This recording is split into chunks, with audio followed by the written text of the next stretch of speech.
Hello and welcome to New Game Plus. I'm Tim, I'm joined by Kirsty. How are you? I'm very good because it has been a very exciting kind of fortnight, I suppose, in gaming. Lots of really exciting stuff happening. Of course, we had Moomba in Melbourne last weekend and everything was a bit crazy because it's Moomba. But the week before that, the big announcement. The big announcement, yes. The big leak as well. True, yes, that's very true, very true. But we did have the announcement, Metal Gear Solid, The Phantom Pain. Yep. We have a date, we have something to look forward to.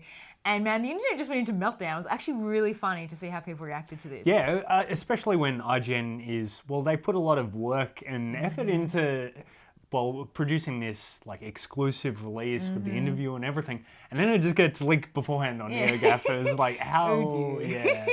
Which is funny, but the biggest disappointment for me is the fact that they announced that beautiful PlayStation 4 console, and it's looking like it's a Japanese release only. I'm like, no, because I missed out on the 20th anniversary one, and now I want this one. You just need someone with a very good paint job. Yeah, true. I'll spill some nail varnish over it, and then we'll be fine. But I don't want the controller with the diamond dogs. Yeah, it's a very cool machine. I'm really excited to see PlayStation really move into this sphere. I love custom consoles, and I remember the PlayStation 2 days, of which it was the anniversary recently, where we didn't really have anything. Remember, we got the pink PlayStation when the PlayStation 3 had come out, and I was like, I missed the point. But and there's a lot of collectors going around that would want the hand. One for everything, the hand. So excited. But anyway, we do have some reviews for you this week. Yes. Our big review is, of course, Monster Hunter, which is a massive time sink game. Yes, everyone's been sitting around their 3DSs just wasting, not wasting away. They're wasting away while playing Monster Hunter. Nice, smooth cut. Yeah, nicely cut in there. Very, very nice. But we also have, of course, some Old Game Plus for you. Yes, some Dead or Alive as well. Yes, and we also have some Planeswalker Plus. But let's go in to our first review.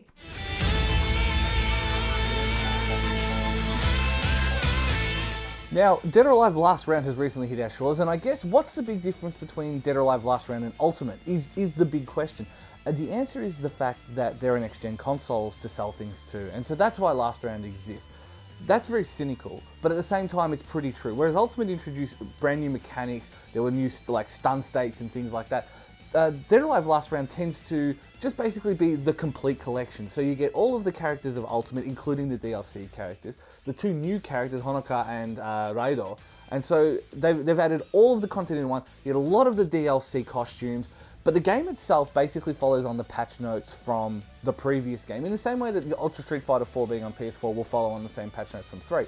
It just makes sense, and it makes sense to have a game available for the next market that's not full price, but still has the same gameplay attached. There's been a few teething problems, particularly on the Xbox One, but they've patched it. It seems to be going fine now, but there were some real bad hard crashes, so that's still a consideration, but much less of one than there previously was. As for the game itself, well, do you like DOA? Do you enjoy simple rock, paper, scissors mechanics, great scenery, really deep counter system, things like that, things that really separate it from the other games. I mean, if you like Virtua Fighter, you might like it because it's a little bit of a faster paced, flashier, less technical version. But as far as 3D fighters go, it's still my favorite, as much as I do enjoy some Virtua Fighter, as much as I enjoy some other stuff. It's great, it's simple to pick up but hard to master, it's one of those. And I guess it's a really good chance to pick it up if you hadn't on the previous gen.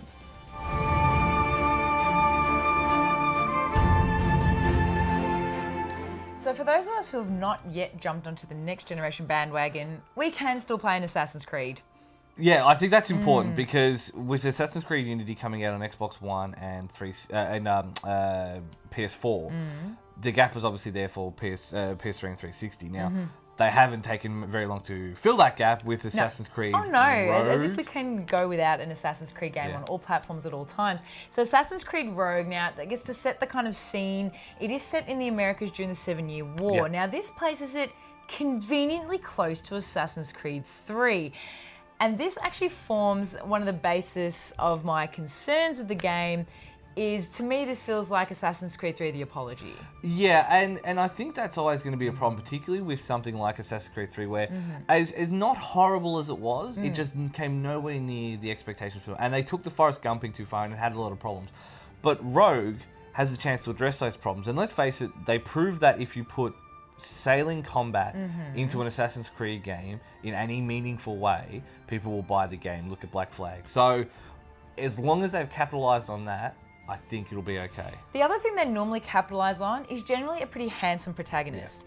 This time they didn't bother with that. And while that's really kind of shallow to talk about, when you're staring at the back of somebody for like 20 hours, it's hard. Okay, Shay Cormac is the lead character. I believe he's Irish. You know, a bit of a chip on his shoulder, but that's about it that he has. So the storyline is really, but you're used shallow. to the swarthy, I am used to the swarthiness, but I'm also used to someone with backstory. Even Connor had backstory. Yeah, that's true. Shay didn't really have backstory, and to be honest, the first 10 hours of this game for me were a bit of a drag as a result, because not much was happening. Yeah, it was like it an tends to be extended it's a fairly dry setting too. Like, It I mean, is. if you're invested in that time in history, sure, it's interesting, but it is difficult. So. It is. However, they have addressed some of the issues that Assassin's Creed 3 came with. You've got the great gameplay, like the naval gameplay of Assassin's Creed 4. But what I'm really kind of I struggled a bit with were I had a lot of bugs, but that's going to happen. But I had a lot of issues with control schemes getting either too complicated and then glitching at the worst times.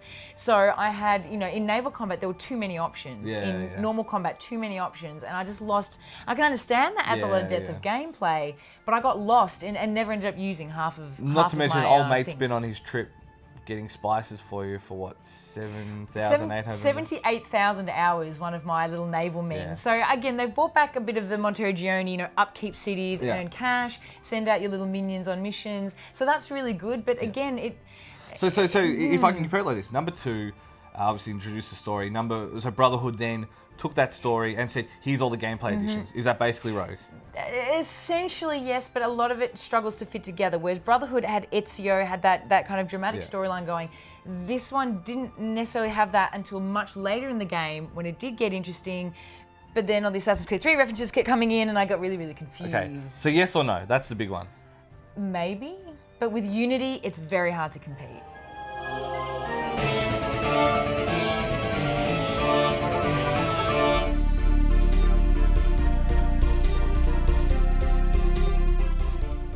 Here I am, the SCG for the release of ICC Procrit 2015. It's on the App Store, it's Google Store, it's also on PC. So it's a bit of an interesting take on the cricket game. A lot of the other ones are a bit too technical. This one seems a little bit more easy to access. But we've also got a chance to talk to Brett Lee about it. We're everybody's favourite commentator, Haja, as well. It's going to be great fun. Let's see what the game's like.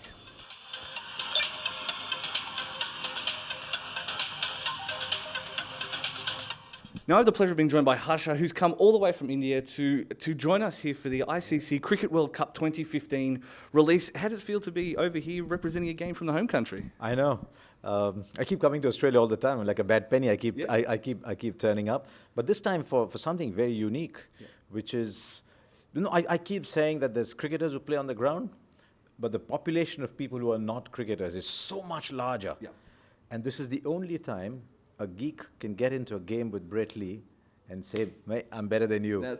And that's the great thing about gaming, isn't it? It just brings in the whole new audience into it. It's the great equalizer. It is. Look, it's a fantastic game. It's competitive. It's tough. It's you can play against any country. You can be any country. The graphics are second to none. I've been really impressed when I first saw it a few days ago about the content, but also the graphics. It feels like you're out there batting. Yeah. And you can be any player. So I could be a whether it's a Mitchell Johnson bowling or a David Warner batting, a Virat Kohli batting, AB de Villiers playing his little lap shot. So it caters for everyone, and the people, boys and girls, or the older sort of more mature people that can't get the chance to go out there and play on the SCG can have the opportunity to play here. Yeah.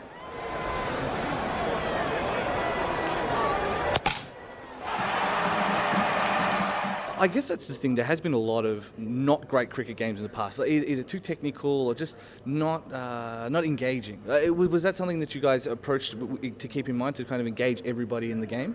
It was. I think in the era of smartphones today and the sort of authenticity that you see in games, you can't get away with a game that doesn't look and feel authentic. Yeah. And we wanted to ensure that the drama and the joy of cricket is really reflected in the game, apart from it obviously being technically correct. Yeah. So, 25 different camera angles, expressions of every, bowler, batter, fielder, the expression of the umpire when he's declaring you out or when he's sort of saying that you've hit a six. Yeah. I think it's really important to get all this into the game as well.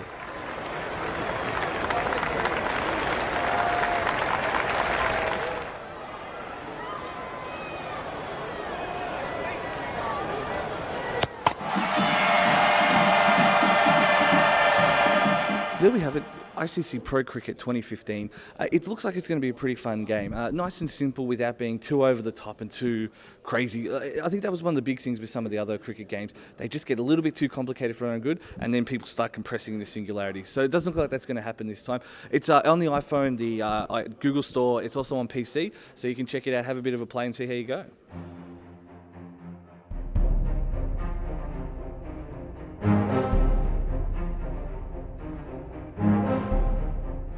Hello and welcome to Planeswalker Plus. I'm your host, Alice Clark. Today we're going to be looking at the awesome Magic the Gathering Duel Decks Anthology, which collects the first 8 Duel Decks. Let's open it up and have a look. So we have a very fancy, heavy cardboard lid, which is all shiny and stuff. And ooh, actually looks really cool. So we got 2 nice spin down life counters, which if you can't see, they sparkle. And then we have all these decks. Wow, it's a lot of decks. So we got elves versus goblins. Then we have divine versus demonic. Then there is Garruk versus Liliana. And then there's Jace versus Chandra. I can never remember if it's Garruk or Garruk, but it's one of them, and he's versing Liliana. So let's play with them.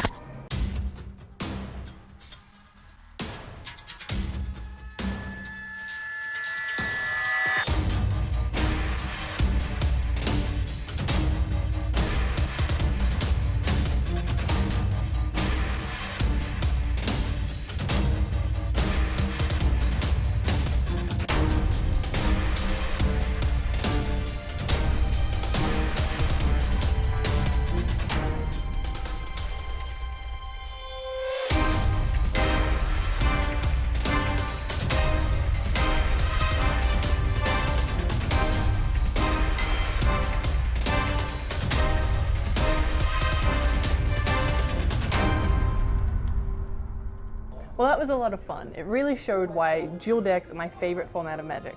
Now, even though I lost, I loved how well the decks were tuned to each other. Everything Liam did, I had an answer for, except for the thing that killed me. And everything I did, Liam had an answer for because he's a bastard. I really can't wait to play the rest of them. It's such a good way for newbies to get into Magic because you don't have to tune anything, you don't have to know much about the cards, you can just get in and play. And it's a great way for people who know everything about Magic to play with some of the cards that they might not have gotten a chance to. I hope you have a chance to check it out. See you next time.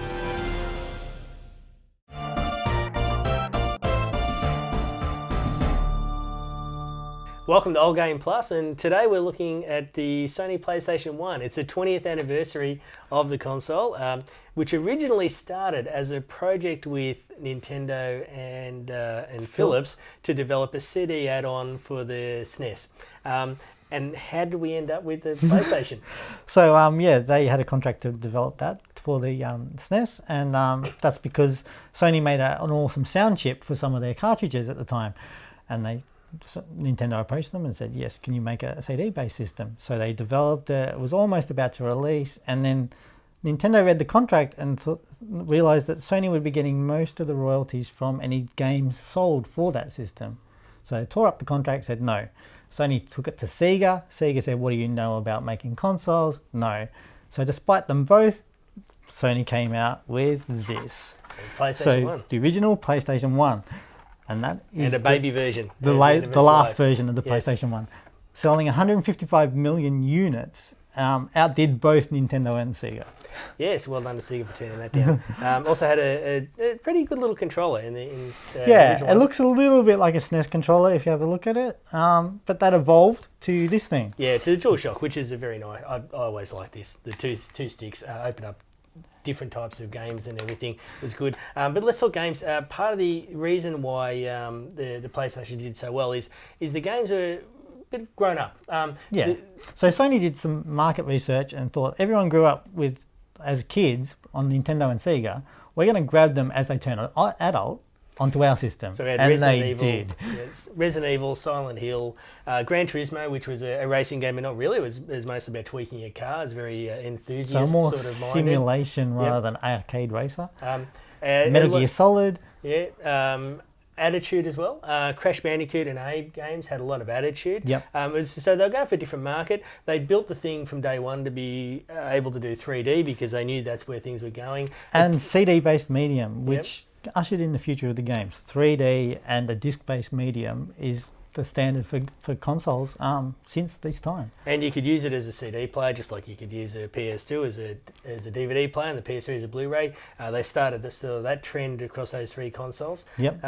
And the legacy that left. Now they completely from day one they did everything right. They got rid of Sega, somewhat ironic, since Sega said, "What do you know about making consoles?" It turned out to be quite a bit. But they completely outplayed. And outmarketed and business-wise, they outplayed them. They dropped so the price well. at the right time. They introduced platinum games and a lot of really good thinking by Sony. So after 155 million units being sold, a very successful console. Well done to Sony on that. Introduced a lot of new things to console gaming. A lot of new franchises that are still going around now. 20 years. Happy birthday to the PlayStation.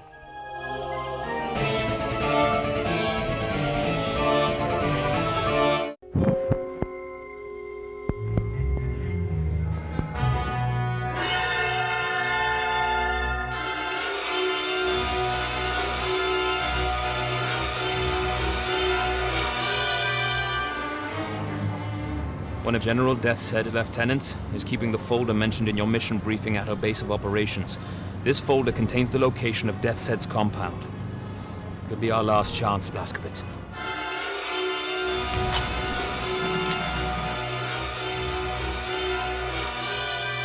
I've got a plan. Break into the keep. Kill every Nazi in there.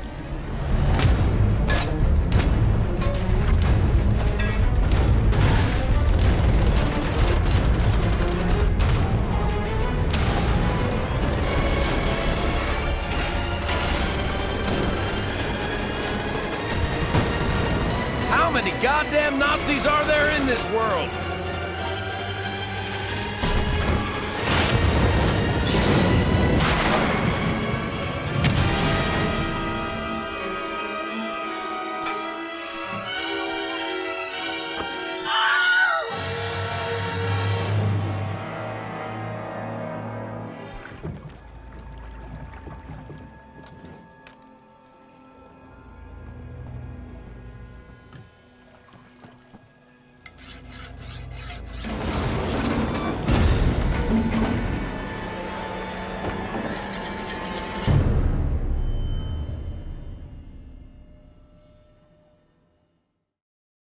Now, I'm a very retro person. I like retro things. That's why I was really excited about the Order 1886. But this just is a bit Bioshock for me. I just had this real feeling of Infinite. And that's not a bad thing, but it was the first impression I got. Yeah, and it certainly brings a lot from the New Order, which was the surprise of last year or the year before. But New Order was a really good Wolfenstein game, and it's the same guys doing this one. So hopefully they really bring it back. And Castle Wolfenstein looks very good. It does. I like the premise. It reminds me also a bit of The Bureau, XCOM Declassified. Remember how they really brought it back to like that 60s kind of detective chic. So I don't know. I will be interested to see how this changes up. Obviously, the gameplay, the visuals of it. Are they going to keep this whole The Blob kind of movie theme going with it as well? I know you're the big fan. I'm looking forward to it. Of course you are.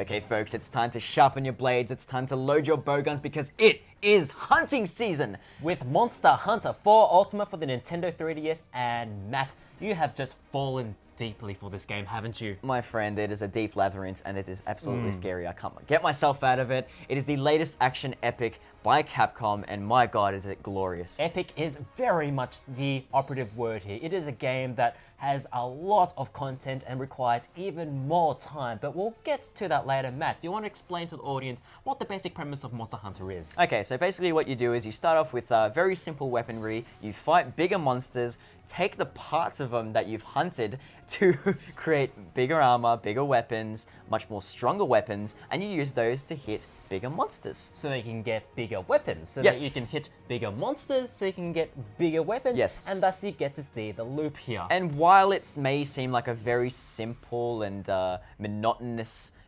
kind of process, it is actually a hell of a lot of fun, especially if you invest so much time into it. Yes, and because like the sort of grinding process to be able to upgrade your weapons, you're going to have to do a lot of repetition. You're going to have to go through multiple hunts and kill the same monster many, many times to get the prerequisite parts. But you're not sitting there watching numbers kind of go by in like an MMORPG format. You're sitting there worrying about spacing, timing, dodging enemy attacks that take down half your health bar. This is serious, my friends. The animations of this game are very deliberate. You have to sort of commit to a big swing, because if you miss, you're going to lose like a 30 health and most of your stamina. Yes. So as a newcomer coming into it, I mean, how did you find it? How did you find the tutorial process? Yeah, I found like I've played Monster Hunter 3, spent a little bit of time with that, spent even more time with 4. This, if anything, is probably the best for beginners to get into. The ramp is a lot slower for new people to get into. It explains some of its mechanics, not all of course, because you're going to have to often play this game with the internet at your side to sort of explain some more obscure mechanics, or to figure out how to get that ultimate armor set or that weapon that you want. I must agree that it is probably one of the easier Monster Hunters to get into. There's a lot of dialogue to help you out. They still do leave a fair bit of things in the dark, but that's where the guides come in, and that's where the kind of community thrives as well. It's a fantastic definitely community. need friends to play this game though. Definitely. So let's move on to some of the new stuff as well. So you've got new monsters, bigger monsters, and you also have 2 new weapon types involving the Insect Glaive and the Charge Blade. Now, I've had a lot of time with the Charge Blade. The Insect Glaive is a lot of fun, being able to jump around and mount people. Charge Blade is incredibly awesome. Like, it's just a variation of different weapons all rolled into one. Now, some of the new mechanics as well. Go on the underwater sections of Monster Hunter 3. I found them fairly terrible. But the verticality, being able to jump from edges and ledges to mount enemies, I found it absolutely superb. Works well with the map design. It's awesome. But at the end of the day, this is pretty much more Monster Hunter, which you, Matt, adore, don't you? Hey, I'm completely fine with that. So bring on some more. Bring on another expansion. Let's go. And as a newcomer, I am very much a fan of what Monster Hunter has to offer. I might actually invest more time in this. So much time. Now, I can relate to spending a lot of hours on the grind. I certainly can. I'm wearing a t-shirt of said game. So many thousands of hours into the grind, I can relate to that. I can understand where the Monster Hunter players are coming from. Well, then maybe you should get into Monster Hunter, Timmy. Maybe you should, blow the dust off your 3DS, join us back on the console master race side of things, get into Monster Hunter. Yeah, use it for something else other than Yoshi.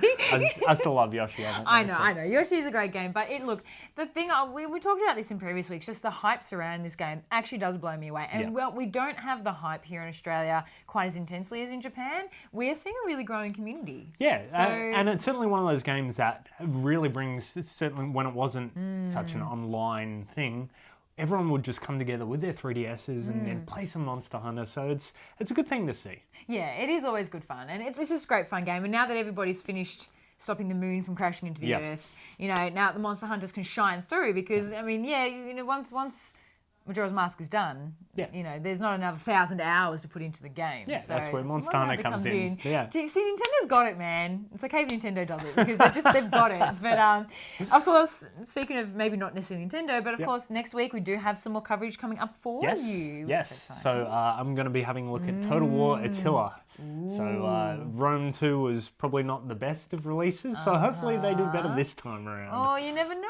Which is very exciting, but we also have some Dragon Ball Xenoverse. Yes. So I think this is a series, I'm interested to see the review on this one because it's something, I've never really gotten into the Dragon Ball Z games, but I loved the anime. Yeah. So not a lot of the games have been very good though, so you got to pick one. I think it's hard because it was such an in-depth series. But anyway, regardless, let's wrap this up. So visit our website, www.newgameplus.tv. Like us on Facebook, facebook.com/NewGamePlusTV. Follow our Twitters and Instagrams at NewGamePlusTV. Subscribe to our YouTube channel, youtube.com/NewGamePlusTV. And follow our Twitch channel, twitch.tv/NewGamePlusTV. Thank you so much, Timmy. Thank you, Kirsty. And we'll see you guys next week.